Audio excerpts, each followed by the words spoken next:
میں یہ بڑے افسوس سے کہتا ہوں کہ میڈیا، پاکستان کا میڈیا اس وقت اس کا جو کردار ہے وہ بہت شرمناک ہے. یہ خبر دینے کی بجائے بیانیہ بنانے میں مصروف ہے، اور بیانیہ ایسا بیانیہ جس میں لوگوں سے یہ کہا جائے کہ وہ حق سچ کی بات نہ کریں، وہ چور کو چور نہ کہیں، وہ ڈاکو کو ڈاکو نہ کہیں، بلکہ سر جھکا کے غلاموں کی طرح جیئیں. یہ پاکستان کا میڈیا بیان کر رہا ہے. اور اس میں یہ کہا جا رہا ہے کہ اگلے 2-3 مہینے میں 2 نظریوں کی جنگ ہے.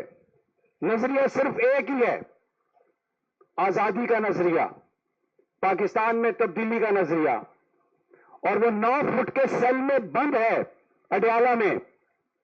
دوسری طرف چور ہیں، ڈاکو ہیں جو اپنی ڈکیتی کو نظریے کا نام دیتے ہیں.